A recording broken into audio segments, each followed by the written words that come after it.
coming on. Thanks for Really, having really appreciate it.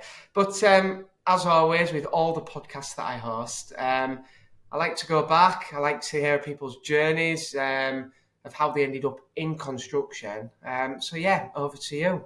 Thank you, Dan. Yeah, no, it's good to hop into the time machine and go back, isn't it? It was an interesting and unexpected sort of journey for me, I would say. So going back in time, I was in second year of college and I was having a conversation with a family friend in the garden, a bit like a day to day, to be fair. I was in the sun and she was asking me, she was like, Rico, like, after college, what's your plans? What are you thinking of doing?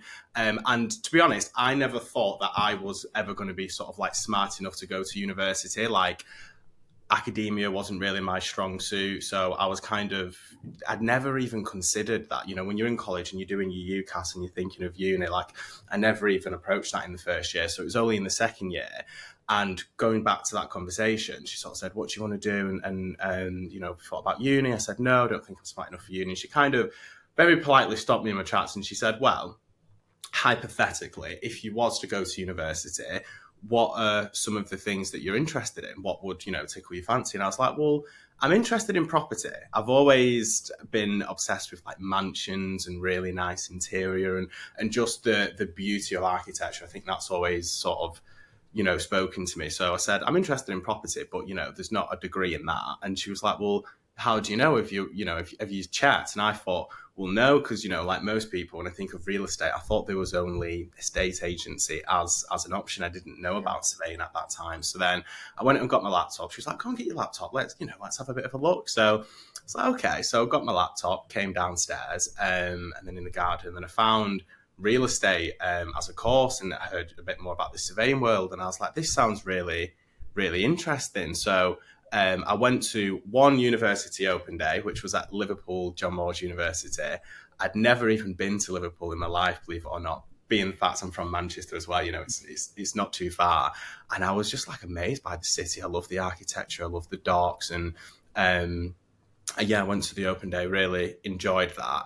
And then the sort of the nail in the coffin, if you will, was, get to the end of the sort of talk to tell you about the course and, what the world of real estate is. And then the program leader, Sarah, at the time, turns around and she says to the room, does anyone have any questions? And I said, everyone was kind of, nervously like, oh, yeah. And my hand shot up straight away. I said, yeah, I've got one question.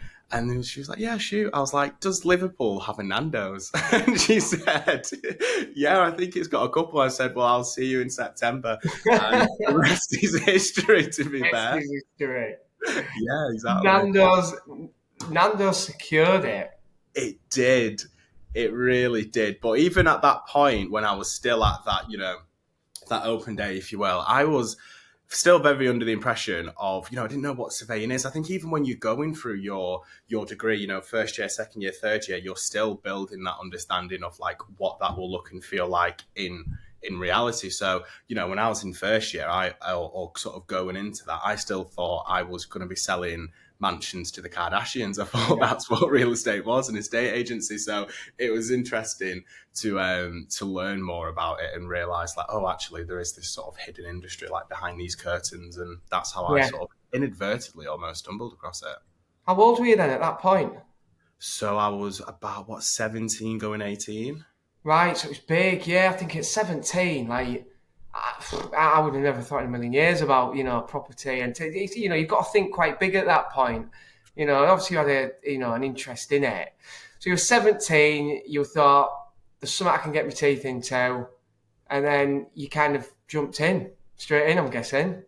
Well, yeah. So the way I suppose dipped my toe in the first instance was, it was around maybe second year of university, and then your sort of big six companies come, and it was at the Adelphi Hotel in Liverpool, and they do sort of like a careers event where you can go and hear about internships and graduate jobs and more about the companies to put a bit of a face to the name in terms of the reality of surveying. And I remember I had a really good conversation with someone called Jessica Martin, who was at Cushman & Wakefield, then went to JLL, and she was in the early careers section, and I'd just heard about Cushman & Wakefield and was like, this is really, I really like the sound of this. I feel like from, what she was saying and the culture she was describing, I thought I can really see myself there. So I only, which I would not advise people to do, but I think I can be so single-minded sometimes, and when I've got a vision of where I want to work, I'm quite uncompromising with that, and I'm like, I'm just gonna, go for that, which is good in one sense, but it's good to have a backup. But I only applied for that one internship at Cushman and Wakefield in the Manchester office.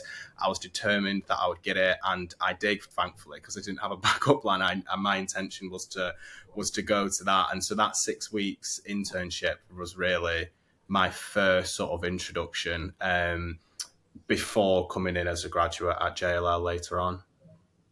So you were doing so you were like a placement student then, was it? Were you bouncing between the two? How was it working? Almost. It was a 6 week internship, and I Okay. was set primarily in the sort of residential arm of that. So there was sort of this 6 week project, which was a lot of updating house builders, house developers.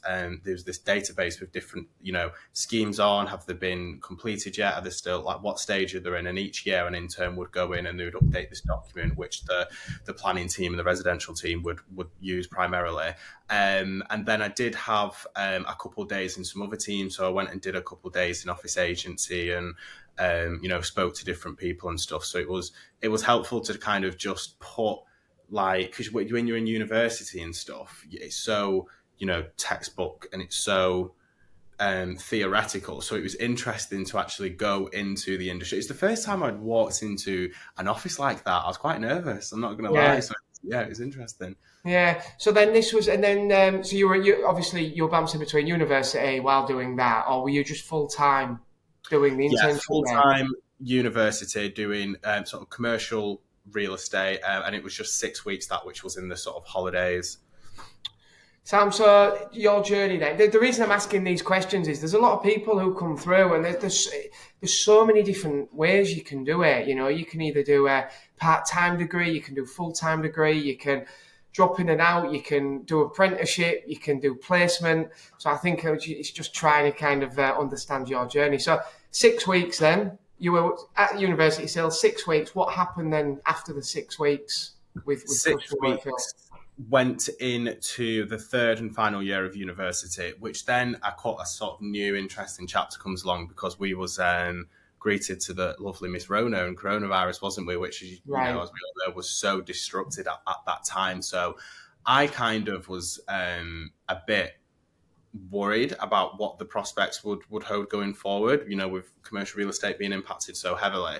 So when I was sort of doing my dissertation and wrapping that up, was the crux of it. I had this, I was staying in a sort of, you know, private residential place in Liverpool city centre, which was amazing at the time for when the world was open. But then Yeah. when the world closed down and you had to sort of figure out doing the dissertation, and you're confined in such a small area and thinking about what's the future going to hold, I didn't really know what was going to happen then. So in that year, I thought, going forward, and I think it's still applicable today, in hindsight, I really wanted to upskill myself for going into a job next year, because I thought the problem that I have, particularly if you want to get into these big six firms, your CBRE, your JLL, your Cushman and Wakefields of the world, there's so much demand for these positions, Yeah. particularly in the Manchester office or London office. People will be crossing around the country to try and get those jobs. So when you think about hiring being frozen for that year, you've kind of got one window where everyone's applying, and then they start the following September. I thought, hang on a minute, I'm going to have double the competition next year, because there's going to be all the same undergrads of my year, the ones that came after me, your master's students. So that's when I sort of dipped my toes into social media and did a bit of that, and managed to find myself some work sort of part-time, and kind of dipped into that, which I thought would look really good, on my sort of CV, Yeah. upskilling, proactiveness, which is something I spoke actually on my in the interview process for JLL. I think one of the things I had to do was a presentation on, and the sort of scope of it, if you will, was tell me a time where you turned a failing situation into a win-win. So it was actually the proactiveness of what I did in that year and things that I went is something that I use. So I was talking about how COVID and the disruption of that, sort of skewered prospects, but by going away and thinking, actually, where can I go and upskill in ways that people aren't maybe thinking about? And then, so that's kind of what I did after the internship. It was hit by Corona. It was a lot of coronavirus, a lot of upskilling. And then it was September 2021 where I started at JLL. All right, so you're stuck. Yeah, but I guess that time away piqued your interest in some other things. Then you obviously, doing the social media, upskilling yourself. I'm a huge believer in upskilling, and I've learned more out of education than in education. Now that I've come out, and I'm realizing every piece that you can add on just gives you a new opportunity to do something else. And I think you doing that, you realised all of a sudden, well, hang on a minute, doing the social media, maybe doing a bit of marketing, doing a bit of this, doing a bit of that. You've planted a seed there, which we'll obviously get onto, into where you are. So you got the job. You got the job at JLL. I will mention about the candidates. You're absolutely right.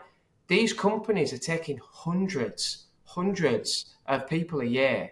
So when they drop, you're absolutely right. Opportunities just kind of disappear. You've got the consultants popping about all over that are looking for, like one person here and there. But when they drop, it's a nightmare. So, yeah, you went away, upskilled yourself, got the job at JLL. Well done. That's a nice little win. So what? So you started there then had you graduated at this point from uni? Well, that's a funny subject. I was supposed to, our graduation got postponed twice with COVID, then it Right, got okay. cancelled, then there was an uproar, and then it got put on again. So we was quite lucky. I don't think the University of Liverpool had the same pleasure. But funnily enough, when the final time had come to graduate, I was actually at a wedding in Mykonos. So I was thinking, because it was a bit weird as well with graduation. It was sad in the sense that I never got to have the official day, but because I had already been at JLL at that point, it kind of felt, a bit strange to kind of go back and miss a wedding for the sake of something that, you Yeah. know. So I missed the actual graduation, but yeah, I had graduated at that point in 2020, then started in September 21 at So you've JLL. done graduation, started JLL, and I guess then the route would have been to go on and do your APC with JLL. Yes, and So, that's so yeah. tell us about that then. The APC process, it's something that I think from about maybe even second, especially going into third year at uni, it's something that everyone dreads in anticipation because you hear so many horror stories about the APC and how many times some people have to redo it and stuff. And it is such a daunting concept, I think. But yeah, when I joined, I joined in office agency team. That's the team that I was in at the beginning, which was an interesting team to join at that time, as you can imagine, because the office sector was so widely affected by the coronavirus. So coming in at a time where so much was changing in the world, it was comforting in a sense because usually you go into the workplace and the market or the economy is doing what it's doing, but we was all universally going through this change. So even though I was in a team of really, highly, experts, it was interesting to speak to them because for them as well, the novelty and the impact of COVID was so new. So it was an interesting time to start as a graduate, I think. So yeah, I did office agency, I did lease advisory, and then I went into capital markets, which was Right. after the list trust. Budget. So each time it felt like I was going into a team, there was so much also that was going on in the economy that was affecting things. And it was just interesting to be, in the room when some of those conversations were happening. And then I finished in valuation over that sort of 2 year period. So Yeah. yeah, that's the stint of So, the so you sit it, you went through the process, you set the APC. Yeah, sat that in November of last year, November 2023. Yeah. Uh, and it was, yeah, I was very nervous for it. But I think in the end, you've got a bit of fake it till you make it. It's something we always go back to, isn't it? And I think if you can just exude that confidence and believe in yourself, I think that's half the battle with these things. And don't be tempted to sort of lie or exaggerate things. Just be true to yourself, put in the work, and then Yeah. yeah. So I passed that in the November, and what a relief it was, Dan. Do you think that the experience then that you had at JLL by moving to different sectors helped with that process? By seeing lots of parts of the business, did that? Because that's one thing that they do on the APCs. They try to get you to do bits of everything. So, do you think when you were at such a large company, they were able to move you through different areas? Did that help? Absolutely. I think it's such a good question. And then kind of thinking about people that are coming into the industry that don't know this, I think this is an important question, because there's some sort of unspoken truths in a way, or things that I think would be beneficial to know, say, as a student or someone thinking of converting into real estate, just kind of the dynamics of that. So to touch on that, the way I sort of view it is you've got the big six, we sort of mentioned a couple of them before, your CBREs, JLLs, and they've got really structured, graduate programs, and they'll try and get you in, certain amount of rotations. Different offices might do different, times within that period, but ultimately you are rotating around, you are getting different experience, and that is really critical for the APC process, because you're required to demonstrate, competency across a load of different, places. And I think if you're in one role, it is quite difficult to do that, especially even if you are in the big six, but you're in a non-rotational role. I've got a friend who works in healthcare, for example, quite sort of specialist, but she then wouldn't be doing, management, for example, or agency. It's quite unique. So I think when you're coming in as like a graduate from the APC process, there is a lot of value in going for a big company that has the budget, that's got teams around the APC process, as opposed to going to maybe a small company. Because, and this is where it gets a bit of a double-edged sword, because for a small company, you'll get so much hands-on experience and you'll get so much responsibility, more so, I would argue, than you would at CBRE, or generally speaking, because there's less people in. So you do get a lot more responsibility. But the downside of that is they might not necessarily have the resources and the training and the structure to get you through the APC in that respect. So it's something that people should sort of weigh up when going into it. Like, if you APC and support big six company, but then experience and getting your teeth into interesting things, I think smaller companies can offer that. It's good. It's good insight into that. And we've got I work for a building surveying firm. There's only 7 of us in total, quite small. But sometimes our offering of what we do, we will do parts of work that are not available, that are on one of the others. So we really, really try to get these guys to be working in different areas. But you're right, when you go into a multi-disc company like CBRE with 100 different arms, you can do a piece of everything. So it's really, really good just to get your input on that, especially for those coming through. So then take us on to that. You qualified, you missed the ceremony. Bit of a shame. You didn't get a chance to throw your hat up into the air. You probably did it from Mykonos, did you? Yeah. Did you have a celebratory while you were there? Glass of champagne. Absolutely. I was still suited and bit, but yeah. You were. So you qualified, and then you were pretty much then good to go. So you were still at JLL at this point. And what was that like? In fact, how I want to ask you about, I can only really call it like, the high to then like the come down of the reality. And I think a lot of people just go through the process, the APC process. It's this big, big, big thing, which it is. You hit it, then all of a sudden the next day you're back surveying a roof again. And that reality is like, what was all that for? And, just talk to us about that once you've done it, that feeling of then going back into normal work and not that much changing. So it's a bit of I'm very in a unique position here, because I suppose in many ways I never really did experience that sort of aftermath, because what I did was kind of took a very different direction, which I'm sure we'll come on to in terms of what I'm doing now. But it was weird in terms of the APC process, because I put annual leave and you get study leave and stuff. So there was weeks or over about a month or so where it was pretty much just focus on that. But then in terms of what I was doing next and stuff, I was going through the APC process, knowing at that point in time that I was going to be taking a slightly different direction afterwards. So it was it was bizarre putting in so much effort, and anyone who's gone through the process knows how strenuous it is. But then to know that I wouldn't be immediately using it in that capacity and doing a bit of a U-turn took some extra motivation to try and keep your head down. So doing that, knowing that that life after the APC was going to look very different for me, was a unique experience. So I can't speak too much into the aftermath of that, because I did sort of take a step back out of surveying to kind of do what I was doing now. Yeah.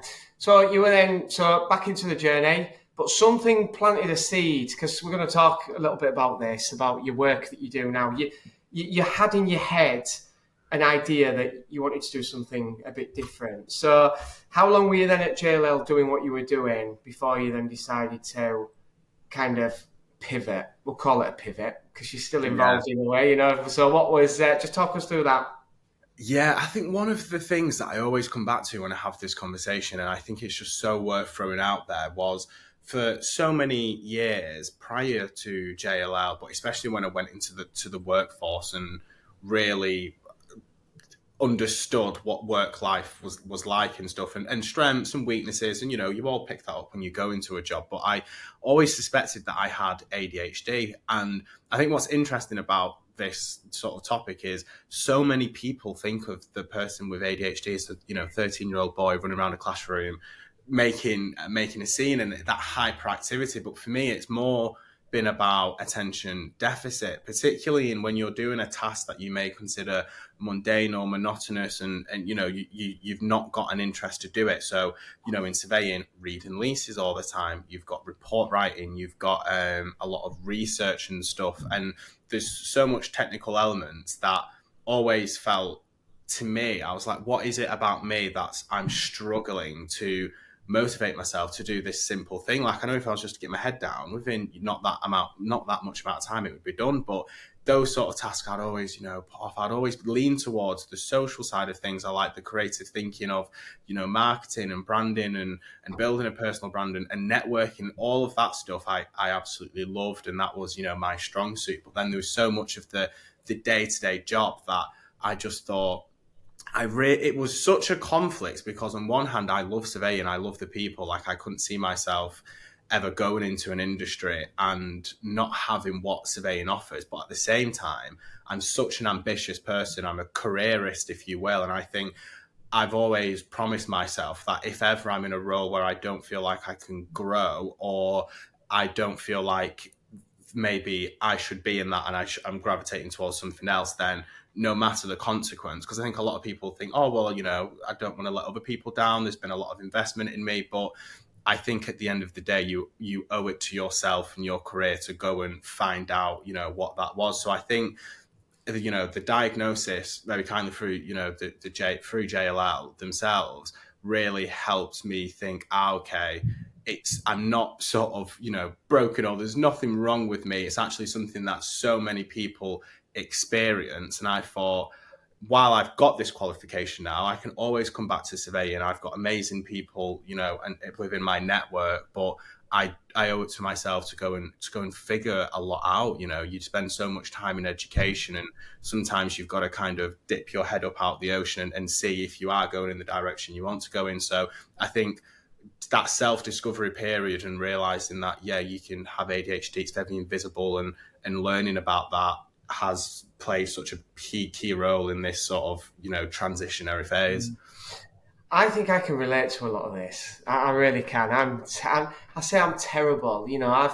I've started my career off in working in builders merchants. Then I'd move into the sales side of things. And one day I sat down with a guy who was looking to like move me on through my career, and he always said, like, you don't want too many jobs. And he was trying to kind of put me in this position of, well, I need to stay committed, but I'm very much driven by kind of like projects and doing things and being super creative. Things like this podcast, it's like, why would I just off the back go and create a podcast to go meet all these different people? And, you saying that actually makes me think, like, what's wrong with me? I'm super active all the time. And it's kind of like this feeling that it's really hard to put my finger on it, but it's not being relevant because I don't have a huge ego. I'm not ego driven, but it feels like if I'm not giving value, I'm not kind of doing justice. I'm not giving myself any kind of real reason for. I'm kind of waffling here, but I think what I'm trying to say is I relate. I absolutely relate, and I'm terrible. I'm a terrible employee. That is absolutely for sure. I know Lee, our boss, is he's been unbelievable with me to be able to be super creative. At the end of the day, I work for a chartered building surveyor as the head of business development. Yet I've got 15 other things going on. And that's what keeps me ticking. And listening to you, this could be an underlying thing there where it's like, well, maybe there is something going on. And I'm the same as you. We used to have to write reports for roofs. I used to love getting the leads. The leads was the most amazing thing, That's my absolute super strength is building relationships, creating opportunity. But what comes after it, I really struggle. And that part lets me down. And sometimes I feel like I wish I didn't have to do all that part of it. And yeah, I'm in that journey. I'm in that journey, Rico, all the time. But what these guys have given me is that freedom to be me, to be constantly me, and it's working. I'll sit on a podcast with you, and he'll look and think, "What are you doing on a podcast with Rico Naylor? Like, well, what's that?" And I'm like, "It's building relationships and connections." So, and then I sometimes have to justify, but it's, I think completely different, and I think we're quite alike on that front. So it was actually quite nice listening to that because now I'm thinking, hang on a minute, I think I need to go explore this.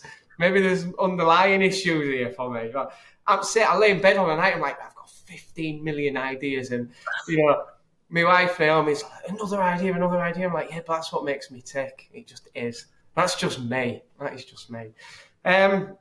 So after all that, then there was something happening. You were obviously doing what you were doing, and the paperwork side of it was maybe a bit like dragging you back. And something clicked because obviously you then decided to think, I want to do something a bit different. So just talk to us about the birth of your new venture and how you transitioned. Yeah, and just quickly before we move on to that, just to kind of wrap up what we was talking about, then I think another reason with the ADHD topic and stuff, it's so enlightening, I think, for people to maybe that are listening to this, because I think there'll be so many people in managerial positions as well that don't have that association, or they don't know people with ADHD, and so I think sometimes there's a big communication issue, or there's a big disconnect with people not being aware that sometimes if someone's not performing well, or if someone seems a bit distracted and stuff, that it might be that they are neurodivergent and just need a bit of a different way of working and to step in a way that's more creative, which is one of the things that when I got diagnosed was sort of mentioned to me, which sort of will perfectly segue onto answering the question. But they sort of said, you've got different options. You've got medication, cognitive behavioral therapy. But he said one thing that I thought was quite interesting was a lot of people upon diagnosis will go and explore careers that are a little bit maybe more creatively aligned, if people are really creative or mentally stimulating, whatever that may be, whether it's more of a sales jobs, business development where you're dealing with people all the time. So I think to kind of wrap that up nicely with where I am today, I thought after that conversation and stuff, I thought, yeah, do you know what? This is the time for me to go and explore whatever it is that I want to do. So at first, from sort of January to March, let's say, I was working with my friend who's got a packaging manufacturing company. And when I was working with him and speaking a lot with the clients and speaking about branding, because a lot of them were small businesses. So I was asking them, what do you do for your marketing or branding, like sort of thing. And I'd have sort of just suggestions and things that I thought that might help, improve. And when I was doing that, I really realized, I was like, I really enjoy this. I really enjoy understanding what it is about someone and their business that just trying to get the essence of that, because I think this is a big struggle for people, and trying to digitize that, if you will, into the online space. And that's what a lot of marketing is at the end of the day. It's taking the essence of an idea and a person and putting that out there so people can really resonate with that. So yeah, in terms of when I left JLR, which was almost immediately after the APC, which which I think shocked quite a few people, then I did the 3 months there, and then I think I did something a bit backwards in a way. Most people think about a business idea of what they want to do, they'll come up with a plan and then they'll go to market. But I kind of did it in the opposite way. I hadn't posted anything on LinkedIn for 4 or 5 months at that point since my APC. So I just put on LinkedIn sort of quite nonchalantly that I was starting this, sort of branding consultancy, if you will, because in the back of my head, I was like, I do want to get back into real estate. I want an angle there, but I didn't know what it was. So I was like, well, let's just put something up and, at least it's out there, the network's updated, if you will. So then what I didn't anticipate was a few people started to reach out and said, this is really interesting what you're doing. Like, can we have a coffee and talk about it more? I was like, yeah, of course. And I think when I realized I had a niche and I had come onto something was I was speaking to a friend, Richard, from Planet Interiors in Manchester. And he said, if we was to take on someone to do our marketing, for example, they're going to turn around to us and they're going to say, what is it that you want to do? But what we really need is someone to turn around to us and say, this is what you should be doing. And with you being a surveyor, a chartered surveyor, you've been in the industry, you're uniquely positioned to sort of understand the marketing aspects and principles there, which obviously people in surveying don't necessarily know. But combine that with surveying, because it is such a niche industry. Like, there's so much jargon and terminology, and it's something that until you've been in it, a marketer's just not really going to understand the assignment in the same way someone would who's been part of it. So it started off very much as just personal branding. I mean, I built my personal brand on LinkedIn. I remember starting JLL. I'd done my internship at that point, and I was very proud of my 300 and something connections at the time, because there was all people I went out and met and stuff, and I was like, right, like, I've come in from a diverse background. People don't know me. It's such a who you know industry. How can I mitigate that pain problem? I'm always trying to turn a pain point into some sort of benefit or solution. So I thought, well, we're so heavily reliant on LinkedIn. There's something in this that I had spotted that no one else had really thought about in that way in terms of building a personal brand. Other graduates weren't really thinking about it. Directors, it was just something that kind of was a light bulb moment to me. So I posted a lot about networking events I was going to, what I was doing, but I was like, I want to do it in a way that conveys my personality, because we all go on LinkedIn, everyone complains, it's corporate, it's just, and there seems to be this fatigue. So I thought, if I can show up in a way that is both authentic, but demonstrates professionalism, and if you can get that right mix, then people seem to really warm to me. And I was astounded at the opportunities that I got within those 2 years. I felt like I was in London every other week, either being on a panel, or the next year it was hosting a panel and speaking a lot on DEI and stuff. And I thought, well, these were all my sort of goals and things I wanted to do as a graduate. So imagine the demand for senior execs and people who maybe own companies that understand that LinkedIn's so essential in your marketing strategy, business development strategy, but don't have the time, energy, or resources. So that's kind of how it came about, really. I was having conversations with people. I was like, what is it that you're struggling with? What's your pain point? Right, you need to update your profile, on LinkedIn. Let's do a profile optimization, training, and let me help you do that. Let me help your team members do that. And now the sort of goal was to do some work with an actual business on their socials and have a plan that incorporates, the business socials, but also the personal profiles, because, as we know, it's a people industry. So that's sort of where I'm at now. And I've had some really good conversations with a couple companies under the same roof that, I'll be, fingers crossed, starting with at the end of this month. So I can kind of take all the ideas and strategy and implement it into an actual business, which I'm looking forward to doing. Yeah. It's amazing. It is. It's really. It's a nice story. It's a nice story. You've found what your strengths were, and then you've built a business around that. So how long has it been going for, and what's it called? What's the business called? So at the moment, it is just under my sort of name. So it's sort of Rico Naylor Consulting, riconaylor.com.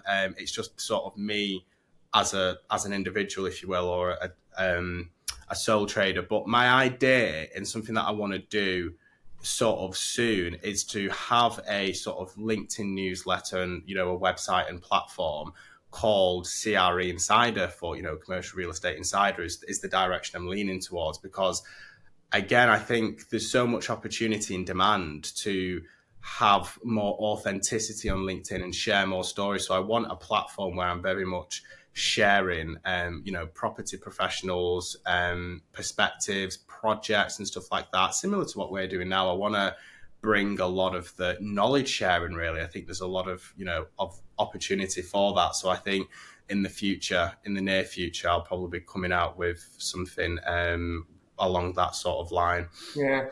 Just tell us about the first days then of doing it. Obviously, stepping away from a career and then deciding, right, I'm going to go and create my own branding agency completely. What was the feel like? Income, was a bit, up in the air. where we're going to get clients from. How did you deal with all that initial kind of stage? It was such an interesting journey in terms of how it all started, because I'll be honest, I had no idea what I was going to do when I was working with my friend at the time, and I realized I wanted to start something of my own. I kind of made that jump and spent a good month thinking, what on earth am I actually going to do? Where it's a lot of having one idea, running with that, being pulled in another direction and thinking, oh, it's a lot of, and you've got to think quick, which ADHD comes in very handy for. So yeah, from an income perspective as well, I had things coming up that I was, needed to pay for. So I think that pressure it's a make or break of an entrepreneur. Like, I think if you're not cut out for it, or you can't withstand that, then good luck, because it is difficult. But I think with me, I just really refuse to allow myself to feel stress. So I think I mentioned this last time that we spoke, but I had a hair transplant in March, which is now, it's coming back. It's looking very Looking good. solid. It'll be looking like this soon. Honestly, I won't know what to do with it. There was too much of it.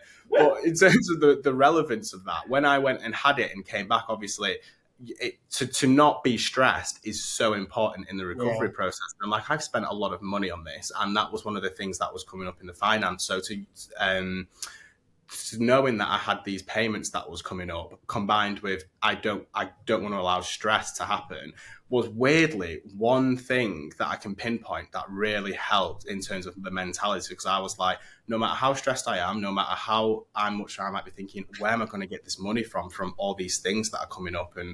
And there's so much going on in life as well. At that point, that I think any other time I would have really struggled with that. But with this mentality of, I'm actually going to sort of fortify myself and not allow myself to get stressed, because I think when you go into that mindset of stress, it perpetuates, becomes habitual, and you can't be productive, you can't be strategic, you can't show up on a call or meet someone and have the energy of, I can give you value if you are sat there and you're stressed and so I think you've got to compartmentalize, like, okay, the nervous, not knowing what's going to come next, Rico needs to be put in a box, and we'll speak to him later. But for now, I need to show up, I need to be strategic, and just really make the most of every opportunity. So a lot of that in the beginning was just people started organically reaching out, and it was a lot of, it's all word of mouth in this industry, full stop, from what I'm doing, from what you're doing. Like, one of the things that I'm doing at the moment in terms of the team LinkedIn training, which was the first thing I did, or last thing I did, should I say, came from a client's partner. So I did some, training separate with this person and helping with that person. They said, oh, my wife's also in property, has a company called Districts. They do sort of, F&B leasing. She wants to do some LinkedIn, so she might reach out soon, and then had a conversation with them. And then it's just all really being an opportunist. I think that one conversation leads to another, and I think if you can show up, you can be yourself and bring energy, then things tend to work themselves out. Yeah, I have to agree with all that. One of the things I've learned over my time is that everything I've learned, everything I've done, every kind of deal that I've made, been involved with, great, the things that have gone on, nothing beats the network. Like that, the network is the biggest asset. And going back to why this was created because it allows me to meet people and network with other people. People really underestimate the power of a network. And when you surround yourself with people and have these amazing conversations, doors just naturally open in different places. And you're absolutely right. Network is everything. And I know there's this cheesy saying that your net worth is your network is your net worth. It's kind of true, because when you are down and out, you just lean on your network to go, this is what I'm trying. So yeah, I'm a huge believer in building network. That's why I've done what I do on LinkedIn. That's why I've built 2 YouTube channels. That's why I do this. It's all about that bigger network, and it takes effort. It takes effort, because I always think, why don't everyone just do it? Why don't everyone just build an amazing network? And I realised that not everyone's cut out for it. It's, some people don't even want social media, and yet you get others that are like, I want a bigger network. So no, I'm absolutely with you. So it's key for you to keep getting opportunities. And, with that then, the time it's been ongoing then. So what have you been? Has it been on a year? Is it coming up a year? The Not even business? a year, from June this year, Dan. Literally, I'd say June. June. Oh wow. June. Right. Okay. So you are fresh. So when we spoke, I remember we spoke. I think we spoke in April, maybe. Was it April? We had a chat, didn't we? So you were just starting.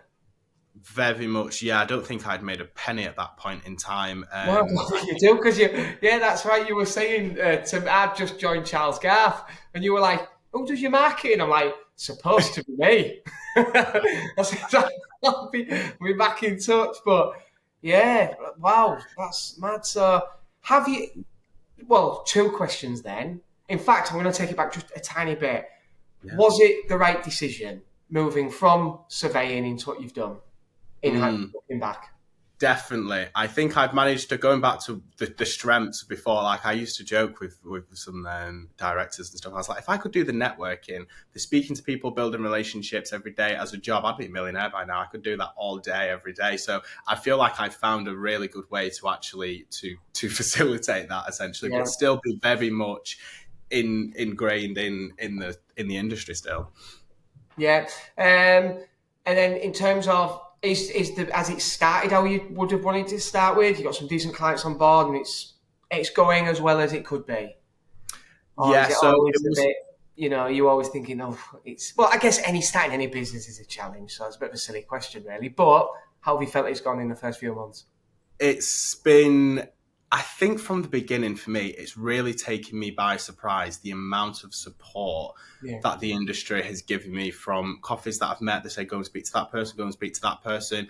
I think I have spent not even a day, maybe like about 45 minutes cold calling, which nothing came off anything of that. And the rest of it, I've not really advertised myself per se. I've kind of organically mentioned things on LinkedIn, and that's all it's really needed because people have, they see the value in someone coaching them, whether it's them personally on their personal brand or businesses and marketing and doing it from a business perspective. So a lot of it was just trying to figure out what are the pain points of people, what do people want, how do I price that? Like, this is something I've never done before. It's something they probably never done before because it is quite unique. So a lot of it is just teething issues and how do you navigate these novel experiences, these novel things. And I think just with the relationships I've had, it's gone from strength to strength. But with that being said, the goal was always to work with people on their marketing in terms of a business. I want, a monthly retainer so I've got stable income as opposed Yeah. to ad hoc consulting, which it had been. So